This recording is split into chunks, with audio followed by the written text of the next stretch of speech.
les événements qui sont en train de secouer le monde entier. Et il ne faut pas s'arrêter sur Bruxelles. Il faut aller au-delà de Paris et de Bruxelles. Il faut aller au-delà de ça. La Turquie, qui a été secouée au moins 5 fois, Burkina Faso, Nigeria, Mali, Côte d'Ivoire, et les Syriens et les Irakiens et les Yémenites, quotidiennement, des bombardements, des kamikazes, des explosifs. Le mal est devenu international. Mais le malheur dans tout cela, c'est qu'on attribue la mort à l'islam, ce qui est archi faux. L'islam est une religion qui nous apprend à bien vivre. L'islam, dans ses lois, dans sa configuration et sa philosophie, c'est une religion de vie et non de mort. L'islam nous apprend à vivre. Le prophète sallallahu alayhi wa sallam, il a mené 23 ans de combat pour créer une civilisation, une vie chez des gens qui ne savaient pas vivre. Il a transformé leur quotidien, leur vie, à une vie réelle, harmonieuse, joyeuse. Donc l'islam, il fabrique la vie, il construit la vie. Il est là pour travailler pour une belle vie. Mais seulement il réconcilie les choses entre ce monde et l'autre monde qui nous attend. C'est ça le principe de l'islam. Il y a un monde ici éphémère et un monde éternel. Et il faut bien vivre dans ce monde comme dans l'autre monde. L'islam, ce n'est pas une religion de galère. L'islam a condamné le suicide, l'intihar. L'islam nous dit que la fille enterrée vivante, avant l'arrivée de l'islam, Allah lui donnera la parole le jour du jugement. Elle va s'exprimer. Parmi les signes de fin de temps, ces filles-là qui ont été enterrées vivantes par les Bédouins, par les Arabes, avant l'islam, l'anté-islam, ils auront le droit à la parole et à l'expression. Et elles vont le dire. Et le maw'ouda, celle qui a été enterrée vivante, on lui posera la question: pourquoi tu as été enterrée vivante? Pourquoi on t'a privé de la vie? Pourquoi on ne t'a pas donné ton droit de vivre? Pourquoi? La jahiliya. Et cette jahiliya, qui l'a combattue? Qui l'a radiée et éliminée? Et qui a fait que la femme a ses droits de vivre, l'héritage, le choix? C'est l'islam. Il donne la vie. Ammar ibn Yasir, on a tué son père, on a tué sa mère parce qu'ils ont dit la ilaha illallah. Ils l'ont pris, ils l'ont torturé et lui ont dit: on ne te lâchera pas et on ne cessera de te torturer jusqu'à ce que tu insultes Mohammed et l'islam. Il a insulté Mohammed et l'islam. Les compagnons, ils ont entendu la chose, ils sont partis voir le prophète sallallahu alayhi wa sallam, ils ont dit au prophète: Ammar a renié la religion, Ammar est tombé dans la mécréance. Le prophète l'interpelle, il lui dit: comment tu trouves ton cœur? Il lui dit: apaisé, je suis tranquillisé, ma foi n'a pas été touchée. Et le prophète, il leur a dit: Ammar est plein de foi, de son cuir chevelu jusqu'à ses orteils. Ammar mali'un bil iman min akhmasi ra'sihi ila akhmasi qadamayhi. Il est plein de foi. Et puis il l'a regardé, il lui dit: s'il recommence, recommence. S'il recommence à te torturer et à te faire mal et à vouloir te faire mal et tu ne supportes pas ou te menaces de mort, dis-leur ce qu'ils veulent, accorde-leur ce qu'ils veulent, du moment que ton cœur est intact. La vie est très importante. Le prophète, il aurait pu dire à Ammar: t'as quitté l'islam, t'es devenu mécréant, t'as pas le droit de leur prononcer les paroles de la mécréance, t'es devenu comme eux. Non, pour vous dire que l'islam, c'est la vie. S'ils recommencent, recommence. S'ils retournent à leur méthode, retournent à dire ce qu'ils veulent. Sauve ta vie, sauve ta peau. C'est ça l'islam. Alors ne me dites pas que l'islam encourage la mort. On voit dans cette situation du début de l'islam, où les sahaba, les premiers, sont en train d'apprendre la religion, le prophète, il dit à Ammar: s'il retourne, retourne. C'est ça la religion musulmane. La fille enterrée, il a eu droit. Ammar, il lui a dit: dis ce qu'ils veulent, du moment qu'ils vont te laisser tranquille. Et des jeunes qui viennent nous dire non, l'islam c'est la mort. Mais non, pas du tout. L'islam a statué pour le fœtus. Quand est-ce qu'on lui fait, si jamais il y a une fausse couche, à quel niveau c'est une âme, et à quel moment on peut faire les toilettes mortuaires ou non, est-ce qu'on l'enterre avec du linceul, avec une prière ou non, tout ça, la religion a tranché. Il a statué pour la vie et pour la mort. Si quelqu'un meurt, on fait la prière, mais le principe c'est la vie. Et le principe de la vie, c'est qu'on est joyeux et on fait le banquet du nouveau-né, ce qu'on appelle l'aqiqa, hein? Le banquet du nouveau-né. Si j'ose dire, c'est pas le baptême, j'ai toujours rectifié ça. Le baptême c'est église. Chez nous, soit la fête du nouveau-né, soit le banquet du nouveau-né. Mais on ne dit pas baptême, aqiqa, pour fêter ce nouveau arrivant, pour fêter ce nouveau-né. On est joyeux, on donne les cadeaux à la famille, le papa est joyeux. Pourquoi? Parce que c'est la vie, c'est la continuité de l'espèce humaine et de la communauté musulmane. On n'est pas en train de faire des enfants pour les envoyer au cimetière avec des ceintures d'explosifs. C'est impossible. Il y a un problème, il y a un malaise de compréhension du principe de la vie dans l'islam. La vie est une responsabilité. La vie est une responsabilité. L'islam nous a interdit, écoutez bien celle-là, de souhaiter la mort. L'islam ينهى عن تمني الموت. نسيت هذه في الخطبة العربية، حضرتني الآن. لا يتمنى أحدكم الموت ولا يتمنى أحدكم لقاء العدو. On ne souhaite pas faire face à l'ennemi, à la guerre, on ne le souhaite pas, sauf si elle nous est imposée. Et on ne souhaite pas la mort. Et si vraiment vous êtes, le prophète il a vous dit, si vraiment la personne et se sent mal, Allahumma ahyini ma alimta al-hayata ziyadatan li fi kulli khair wa amitni ma alimta al-mawta rahatan li min kulli shar. C'est Allah qui décide, c'est pas toi. Dieu me donne la vie, Dieu donne-moi la vie tant que la vie est une bonne chose pour moi. Et donne-moi la mort si la mort va finir tout le mal autour de moi. C'est-à-dire, la mort devient légitime. Mourir, mais pas en s'explosant. Parce que je n'ai plus de bien à faire dans ce monde. Et tu demandes, c'est Allah qui le fait, qui le fasse. Comme une personne va attraper une maladie, accident, les destins, vous voyez, il y en a plein dans la vie. Ça, c'est ce que le prophète nous a enseigné. On n'a pas le droit de souhaiter la mort. Mais ces kamikazes, leur souhait, c'est la mort. Ils se réveillent, ils dorment, sans souci, comment tuer et mourir. Est-ce que c'est ça l'islam? Non, l'islam est une vie. Ce n'est pas ça la religion musulmane.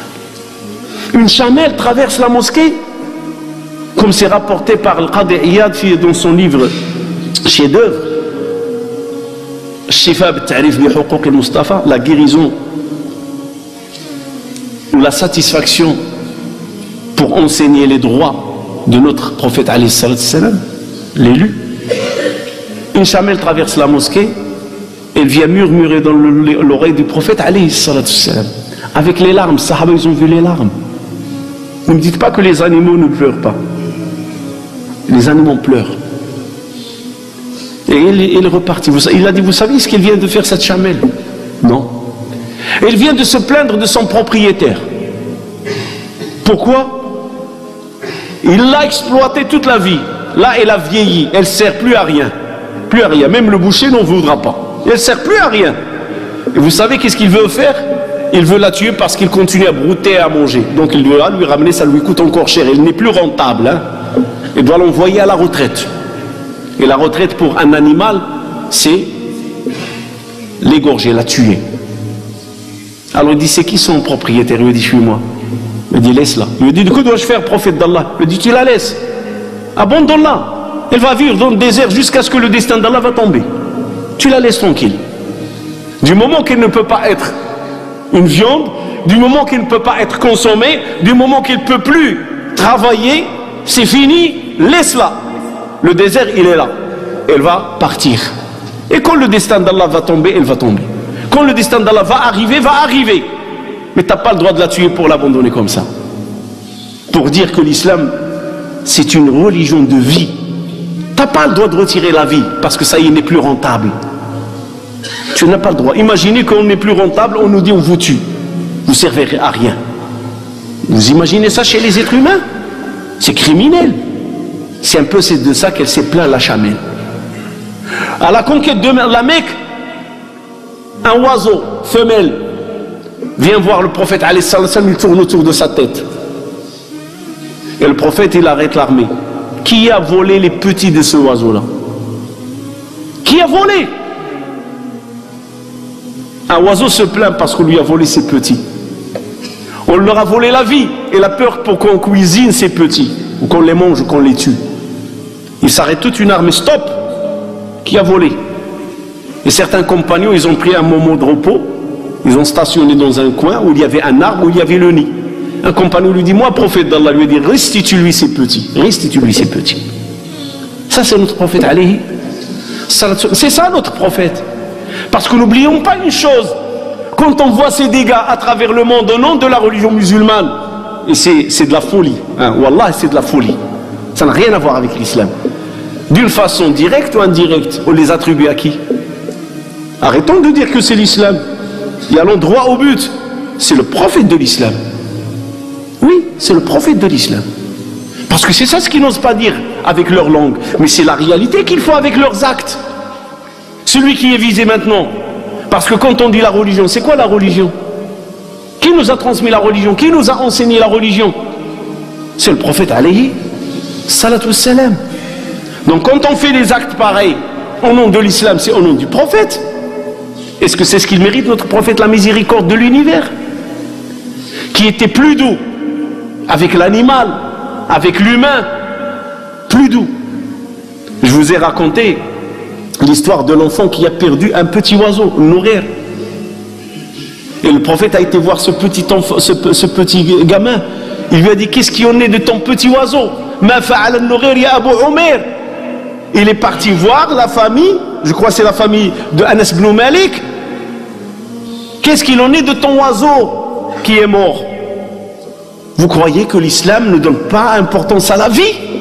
Un oiseau vient de mourir. Il dit à l'enfant pour le soulager, et c'est une façon de consoler l'enfant et de lui donner de l'importance. Qu'est-ce qui en est de ton oiseau qui vient de mourir? C'est vrai, il est mort? Il ne se moque pas. Ben nous, on est arrivé à un moment, on se moque de la vie. On se moque au nom de la religion. Malheureusement. Catastrophique. Les savants de l'islam sont partis très loin dans leurs observations. Émanant de la science de la religion musulmane. Émanant de la science de la religion. Et je le dis et je le répète. Pas émanant des gens qui sont dans le délire et des fous. Qui ont spolié notre religion. Ils nous ont volé, ils nous ont mis en otage. Ils nous ont mis en otage. Les savants de l'islam, ils ont observé, ils ont dit l'islam il est venu pour défendre 5 choses. Parmi ces 5 choses, c'est quoi? La vie. La vie. 5 choses. La religion, les biens, la progéniture, la raison, la vie. L'islam protège la vie. À votre avis, pourquoi l'islam il a dit âme pour âme? Parce qu'il y en a qui font une mauvaise lecture, âme pour âme. Âme pour âme, si tu tues, je te tue. Donc l'islam encourage la mort. Non, c'est dissuasif. C'est-à-dire on t'empêche de tuer. On t'empêche de tuer. Quand tu entends âme pour âme, tu réfléchis. C'est-à-dire la vie, elle est sacrée. Et les savants de l'islam sont allés très loin. Si une personne se fait prisonnier par des ennemis, et les ennemis lui disent, écoute, ou une des bandits ou n'importe, tu veux devenir libre? Oui, on est prêt à te restituer ta vie, mais à condition tu tues l'autre. Peu importe l'autre, et sa religion, sa foi, peu importe, hein. Peu importe, tu le tues. Il peut être musulman, chrétien, juif, n'importe, tu le tues, on te donne ta liberté. Voilà le prix de ta liberté. Tu es libre. Ils ont dit, tu le tues, tu es à l'enfer. Pourquoi? Mais pourtant j'ai sauvé ma vie. Non, dans l'islam il n'y a pas de pragmatisme individuel. Ça n'existe pas dans la religion. Ton âme ne vaut pas plus cher que son âme. Celui qui a insufflé l'âme en lui, il l'a insufflé en toi. Vous avez votre âme à deux, c'est égaux. Ça, c'est l'égalité. Égaux. Peu importe sa couleur, peu importe sa religion, peu importe ses origines. Tu n'as pas le droit de le tuer. Tu le tues, tu es dans l'enfer. Tu as commis un grand péché, même c'est un acte de mécréance si c'est contre un musulman croyant.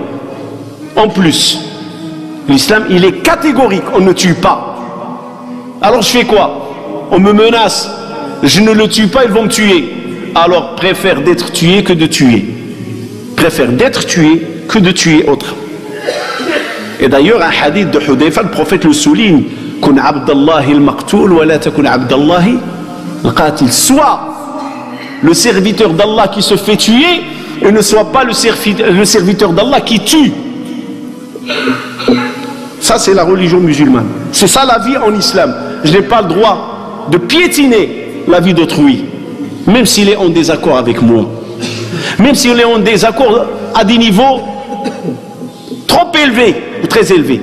Je n'ai pas le droit de l'éliminer ou de l'agresser.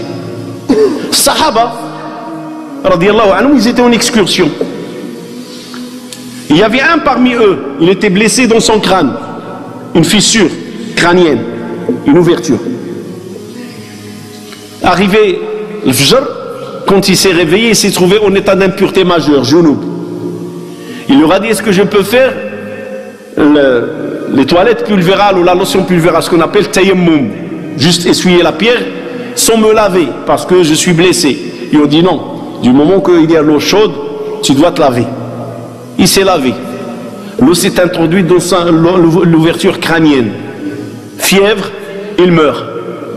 Arrivé à midi, ils informent le prophète alayhi salatu salam. Alors vous me permettez, je vais faire deux analyses. L'analyse de cet arrêt, et l'analyse de la rahma, de la miséricorde du prophète alayhi salatu salam. À votre avis, ces débiles, qu'est-ce qu'ils vont dire? Il est mort martyr. Du moment qu'il s'est lavé pour prier, il est mort martyr. Donc il n'y a rien à pleurer, rien à regretter. Heureux, il va au paradis. Ça, c'est l'esprit débile. Venons voir l'esprit de la miséricorde du prophète alayhi salatu salam. Vous l'avez tué, qu'Allah vous tue. Vous ne savez pas qu'il faut poser la question quand vous êtes des ignorants? Textuellement, c'est ce qu'il leur a répondu. Il n'aura pas dit Allah yarhamou, Mujahid. Comment on fait? Mujahid, Allah yarhamou. Ah, mat, parce qu'il s'est lavé, parce qu'il veut faire sa prière, Mujahid, Allah yarhamou. Non. Vous l'avez tué, qu'Allah vous tue. Vous ne savez pas, quand on est dans l'ignorance, il faut poser la question. C'est ça la réponse du prophète alayhi salatu wassalam. Et l'autre sahabi, dans une des batailles, quand il y a un, au moment où l'épée était au-dessus de lui, il dit la ilaha illallah Muhammad Rasulullah. Il dit, tu l'as dit pour s'échapper de la mort, tiens, il le tue. Et le prophète a appris la chose. Mais dit, tu l'as tué après qu'il a dit la ilaha illallah. Et c'est dans une guerre, hein, je ne parle pas dans des agressions comme ça, au centre-ville. C'est dans une guerre, ça, c'est homme à homme, arme à arme, face à face, armée à armée, dans une guerre. Parce que l'islam statue pour la guerre, mais ça c'est un autre sujet. Tout État a besoin d'une armée, et tout État a besoin de défendre ses frontières et défendre ses intérêts chez elle. Ça c'est la loi. Et tout pays a une armée. C'est la règle. Alors le prophète lui a dit, tu l'as tué? Après qu'il a dit la ilaha illallah, il lui a dit, mais il l'a dit exprès pour s'échapper. Je l'ai coincé. Alors il a dit la ilaha illallah pour éviter la mort. Et le prophète lui dit, et qu'est-ce que tu diras qu'est-ce que tu feras avec la ilaha illallah le jour du jugement quand elle viendra le défendre? Qu'est-ce que tu feras devant Allah quand la ilaha illallah viendra défendre le monsieur? Ya Rabbi, mon Seigneur, j'ai dit la ilaha illallah, il m'a tué. Il a dit, mais il a dit pour éviter la mort. Il a dit, est-ce que tu as creusé dans son cœur? Est-ce que tu as vu son intention? Est-ce que tu as un regard sur sa pensée? Pourquoi la motivation? Non. Alors tu es dans le tort. Jusqu'à ce qu'il a dit, ce compagnon, j'aurais aimé d'être né que ce jour-là. Il a compris la grandeur de sa bêtise. Il n'y a pas, t'es exempté, comme on fait aujourd'hui avec les militaires et avec la police. On essaie de leur donner des droits et des lois pour qu'ils ne soient pas jugés. Ils se sentent au-delà des gens et au-delà des citoyens. Le prophète n'a pas fait ça. Pourquoi? Parce que la vie est très importante. Très importante. Alors je veux m'arrêter sur le testament de M. Ibrahim, celui qui s'est fait exploser à l'aéroport. Ils ont trouvé des écrits comme quoi il se justifie, comme quoi il va subir la galère, et la chose qui l'attend c'est la prison à vie, et il ne veut pas finir à vie dans la prison. Il a fait quoi? Il a choisi de se faire exploser. Il a dit c'est comme ça. C'est ce qu'ils disent, hein. Mais moi je vais commenter sans rentrer authentique ou pas authentique. Moi je suis contre l'idée du complot, hein. J'ai toujours été comme ça. Moi je prends les choses comme telles et je les commente comme telles. Les complots je les laisse à Allah subhanahu wa ta'ala. J'ai toujours dit ça. Les complots c'est Allah qui s'en occupe. Mais maintenant comme tel, supposons ce musulman il a écrit la chose. Vous voyez, il est nul. Eh oui, il est nul. Pourquoi? Parce que Youssef, quand on lui a proposé la belle vie, les femmes de l'Égypte et la prison, il a fait le choix de quoi? La prison. Pourquoi? Parce qu'il n'a pas voulu tomber dans la turpitude. Imaginez qu'on vous dit soit en prison, soit tu commets l'adultère. Tu choisis quoi? Soit tu fais la prison, soit tu tues. Tu fais quoi? Musulman, tu choisis la prison. Parce que la prison c'est personnel. Je choisis la prison parce que c'est personnel. Mais le mal, le reste que je vais faire, ça touchera ma communauté et les autres communautés. Ça montre l'ignorance de cette jeunesse. Oui, l'ignorance. Et donc, faites attention. Aucune pitié. On a vu le vendredi dernier, la parole est une responsabilité. La parole. Ce que je dis est une responsabilité et j'en serai jugé. Vous savez, l'éducation, c'est des mots. Une fois, j'étais dans une réunion, un monsieur, on parlait comme ça. C'est avant le Bataclan. On parlait de Mera. Il dit, Allah yarhamou. Textuellement. Je dis, Ya Rabbi, n'écoute pas. Pourquoi? Il y a quelqu'un qui va m'en vouloir, il va me dire, mais écoute, tu empêches la miséricorde d'Allah. Non, non, non, non, non. On était dans une réunion familiale, c'était un baptême d'un frère, il y avait des jeunes, des hommes, on était une quarantaine, une cinquantaine de personnes. J'ai dit, mon frère, écoute, ce que tu viens de dire, c'est très dangereux. Parce qu'il y a des jeunes qui écoutent. Allah yarhamou veut dire quoi? Hein? On oublie que l'islam interdit le suicide. Pour que je dise Allah yarhamou. C'est un suicide pour moi ça. Je ne dis pas Allah yarhamou. Et si Allah veut lui faire miséricorde, il n'a même pas besoin de mes invocations à moi. Il n'a même pas besoin Allah de mes invocations des musulmans, parce qu'Allah est juste. Mais le problème de où ça se répercute sur l'éducation des enfants. Parce qu'un petit, quand il va entendre Mera ou X ou Y ou Z, Allah yarhamou, qu'est-ce qu'il va comprendre? Qu'il y a une légitimité quelque part dans sa mort. Donc c'est une façon de cautionner, une façon d'encourager. Non. Dans ce sujet-là, ce sujet de violence et du terrorisme et banditisme, faites très attention. Au sein des familles, dans vos foyers, quand vous parlez de ces gens-là, aucune parole de politesse ou de douceur envers ces gens-là. Aucune. Mais vous pouvez dire, ils sont entre les mains de leur Créateur. Ça oui. Aucune. Pourquoi? Parce que les petits regardent, ils écoutent, ils enregistrent. Et ça c'est dangereux. Très dangereux. Il ne faut pas... Ça là, je parle de double langage. Là c'est dangereux là. Parce que c'est ça le double langage. On dénonce et quand on rentre chez nous, Allah yarhamou. Non. Quand on dénonce, ils sont partis Allah subhanahu wa ta'ala. T'as pas le droit. T'as pas le droit. C'est fini. Dieu est plus juste que toi et moi. Dieu est plus juste. Ils auront ce qu'ils vont mériter. Mais nous, pensons aux vivants. Pensons, si j'en parle, je parle à cause de la jeunesse. Parce que c'est ça ce qui fait peur.